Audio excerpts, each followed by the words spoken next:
Hello, this is Katie. Welcome back to my channel.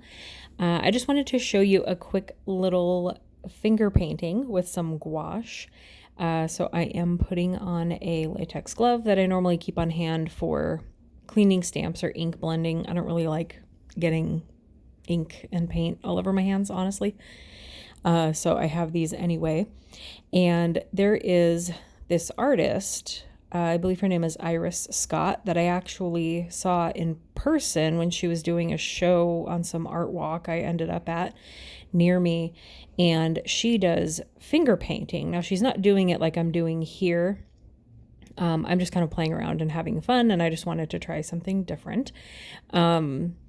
But she does kind of like little tiny finger strokes, but a ton of them. She paints very large paintings, and it's very interesting. I will link something of hers down below, either an Instagram. I think she's got Instagram or her website or something. So you can take a look. It's very interesting, and her process is as well. So here I've just kind of smeared out the gouache to fill the sky. We're going to be doing a field of flowers, and I've just added some extra little texture bits. That is the dryer washer going off, and it sings. And then I'm going to be using some green gouache for the grass, and I will fill this in.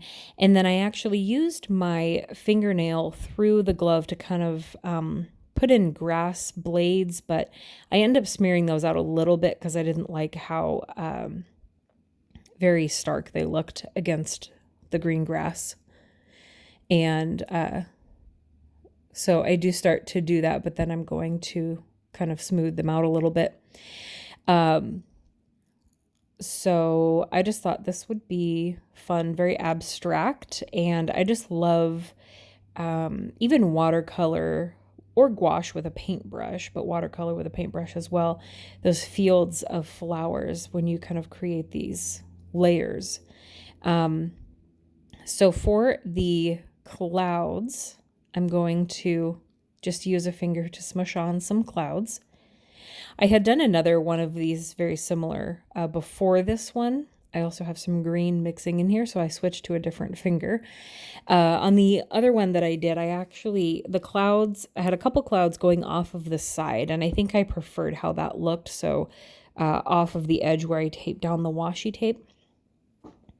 And so I think the clouds were better on my last one, but that's okay.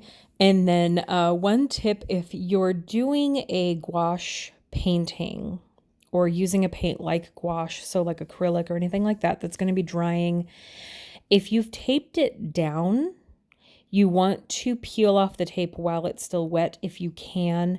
I've waited before and I've peeled it up, and all the paint that's dried onto the washi tape is going to crackle and start cracking and popping everywhere, and you'll get little paint chips on your painting if you're not careful. So I peel it up while it's still wet, and I don't have that problem, and then I can just lay out the painting to dry. So I started with yellow. I love fields of yellow flowers in paintings. The pink that I grabbed was unintentionally metallic, but I ended up liking it. And I really like the pink, yellow, and purple combo. So I'm putting some purple in there. And then I'm going to be kind of smushing them with my fingers here to kind of give that blurred background.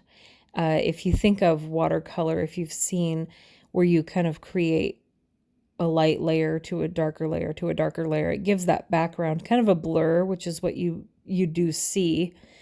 Like if you've ever driven down a freeway and you see the mountains in the background, the ones further away are kind of blurry and foggy. So that kind of look. Just giving it that messy abstract look, and then putting more detailed splotches of flowers on top of that. So you still have some that stand out. And the really bright pink I thought looked really pretty here.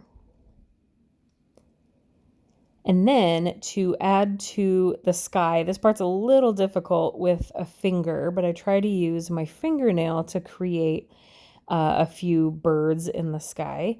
So I will just try and get the paint on my fingernail And some of them get a little pudgy, but that's okay because it's abstract. This is just for fun. And like I said, just to do something different. I could work a little bit more in composition, even though it is abstract, the composition still matters, and I could have kind of worked on my cloud placement a little better, I think. So we've got an odd number of birds, which is just going to look better, especially like odd number of clouds. And then we're going to toss that and peel off the washi. And I will come back with that peeled off. And there you go. So thank you for watching, and I will see you guys next time. Bye.